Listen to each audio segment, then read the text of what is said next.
Bonjour, mon nom est Sylviane Lefebvre, je suis infirmière clinicienne en prévention et en promotion de la santé. Aujourd'hui, je vous présente ma première capsule santé qui porte sur les changements des habitudes de vie. Vous avez probablement des habitudes que vous aimeriez changer, mais vous ne savez pas comment y faire face. Aujourd'hui, je vous propose un outil qui pourrait probablement vous aider. Sachez que ce n'est pas facile de changer une habitude et que cela peut prendre jusqu'à 2 ans avant de dire qu'on a vraiment changé une habitude. Par contre, si vous êtes accompagné par un professionnel de la santé, vous avez 5 fois plus de chances de réussite et vous pourrez également avancer à pas de géant. Donc, je vous présente cet outil qui peut être utilisé pour la cessation tabagique, pour diminuer la malbouffe, l'alcool, la cigarette, les mauvaises habitudes alimentaires. C'est un outil que vous pouvez utiliser pour n'importe quelle habitude. C'est un outil qui est un cycle, qui est un cercle, et vous allez comprendre pourquoi ça peut vous aider. Je commence tout de suite en vous disant que la première étape des changements, selon Prochaska, c'est l'étape de la pré-contemplation. L'étape de la pré-contemplation, c'est l'étape où on ne pense même pas à changer une habitude. Elle fait partie de nous et ce n'est pas quelque chose sur lequel on veut travailler.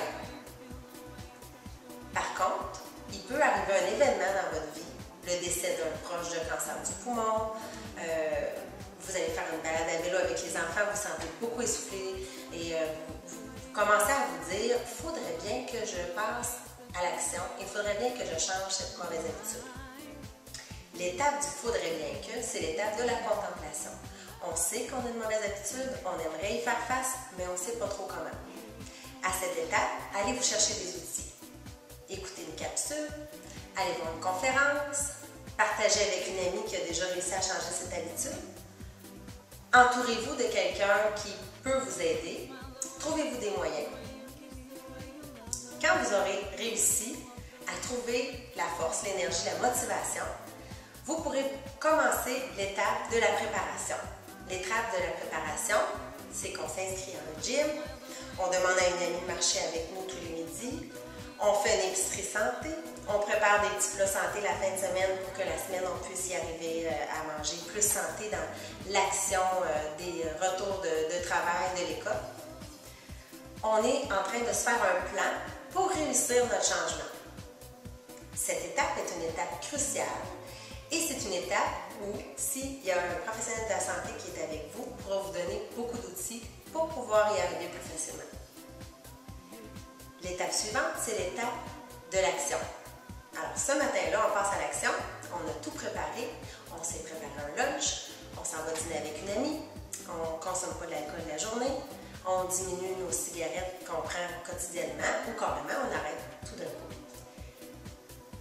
Donc, l'étape d'action, c'est une étape où on se sent bien, où on est fier de nous, on se sent valorisé parce qu'on a réussi, on est dans la réussite, on est en action.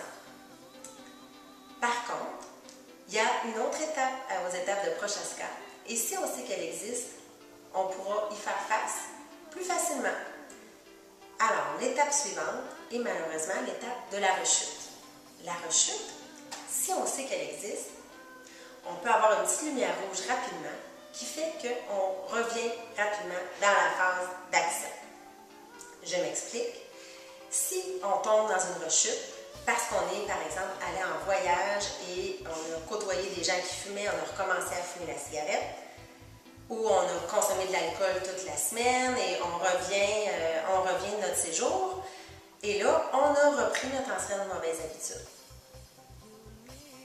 Si on sait que c'est une rechute et que ça peut arriver, on ne se dévalorise pas là-dedans et on passe rapidement à se dire « je me sentais tellement mieux quand j'avais arrêté cette habitude-là, oui, je veux encore le faire, je sais comment, maintenant j'ai des outils, alors je remets tout en place pour pouvoir maintenir ma bonne habitude. » Alors, l'étape de la rechute passe très rapidement et on retourne dans l'action rapidement et on se sent bien dans ça.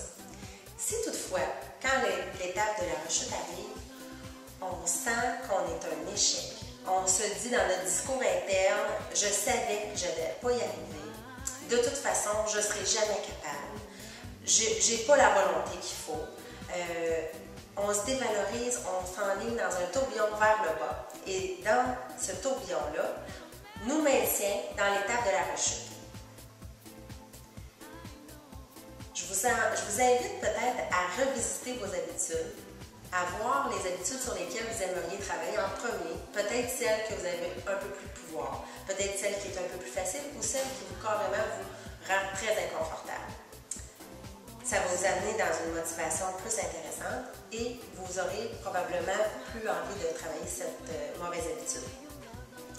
Regardez vos habitudes, utilisez Prochaska et je vous souhaite bonne chance. Merci et à bientôt.